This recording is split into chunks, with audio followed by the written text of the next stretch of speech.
अगजानन पद्मार्कं गजानन महर्निशम् अनेकदन्तं भक्तानां एकदन्तम् उपास्महे। ॐ नमः शिवाय। हरि ओम नमः शिवाय। ओम नमः शिवाय। हरि ओम नमः शिवाय। इस कथा को श्रवण करने से पहले आप हमारे चैनल को लाइक करें, सब्सक्राइब करें और ज़्यादा से ज़्यादा मात्रा में इसको शेयर करें ताकि यह कथा सब लोगों तक पहुंच सके, मिल सके और सुन सके। हरियाली तीज के बाद में नाग पंचमी का आगमन होता है। नाग पंचमी का कब और किसने पूजन किया था? नाग पंचमी का सौभाग्यवती स्त्रियों ने पूजन किया था। एक जगह महिलाएं मिट्टी लेने के लिए गई हुई थी। उस मिट्टी को खोदने लगी तो वहां से सर्प निकला। बहुत सूक्ष्म रूप में कथा का वर्णन है आपके पास में। वहां से जैसे सर्प निकला उसको कुछ सौभाग्यवती माताएं बहनें मारने लगी। एक ने कहा नहीं ये सर्प को मत मारो और कहा सर्प भैया तुम आगे बैठ जाओ ना।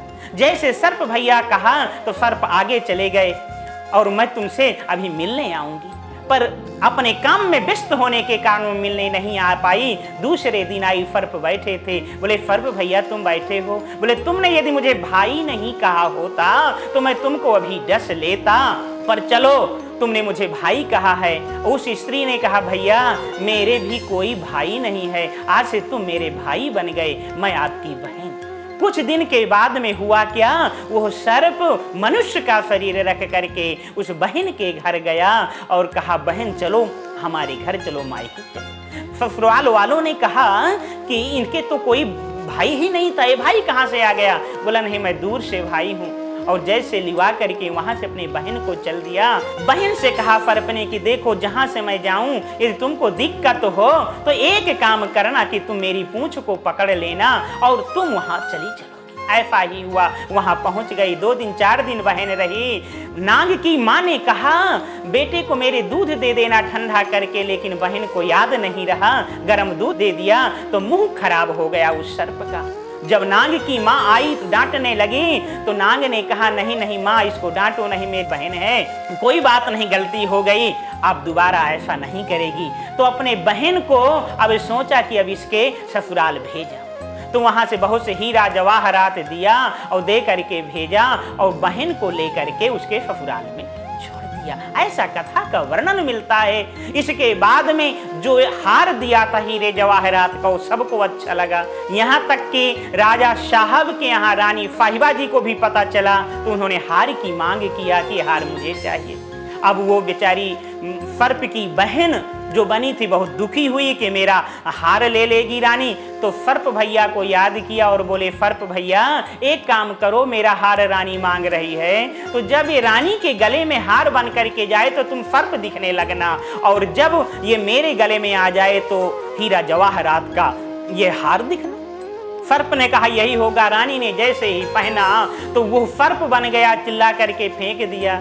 राजा ने नारी को बुलाया और बुलाने के बाद में कहा तुम क्या जादू टोना कर दिया है? उन्होंने कहा मैंने कोई जादू टोना नहीं किया है, इस हार का यही महत्व है कि मेरे गले में हार रहता है, दूसरे के गले में ये सर्प बन जाता है। बोले पहनो मेरे सामने। जैसे ही पहना तो वो जो है ज्यों का त्यों हार हो गया। राजा ने कहा धन्य है यह स्त्री, उसको प्रणाम किया।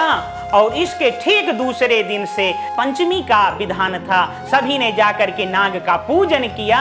उस दिन से नाग पंचमी का हम लोग पूजन करते चले आ रहे हैं, उसी प्रथा को अपनाए हैं। यदि हमें नाग ना मिले, पहले तो नाग का पूजन करना चाहिए नाग पंचमी के दिन। सर्प ना मिले तो वैसे तो देखने में डर लगता है, पर दूर से भी मिल जाए तो हम पूजन कर सकते हैं। यदि ना हो तो हमें शिवालय जाना चाहिए, शिवालय में जाकर के नागदेव का पूजन करना चाहिए। और नहीं तो यदि फोटो में बने हो, प्रतिमा में बने हो तो उस प्रतिमा में भी नागदेव का हम पूजन कर सकते हैं। ऐसा करने से हमें वो नाग पूजन का, सर्प पूजन का पूरा फल प्राप्त होता है। ये वही प्राचीन प्रथा है जिससे हम लोग आज भी नाग पंचमी के दिन सर्पों का पूजन करते है। इस प्रकार जो पूजन करते हैं उनके घर में, परिवार में सुख शांति होती है, परमात्मा की कृपा होती है। इन्हीं शब्दों के साथ मैं अपनी वाणी को यहीं पर विराम दूंगा। हर हर महादेव।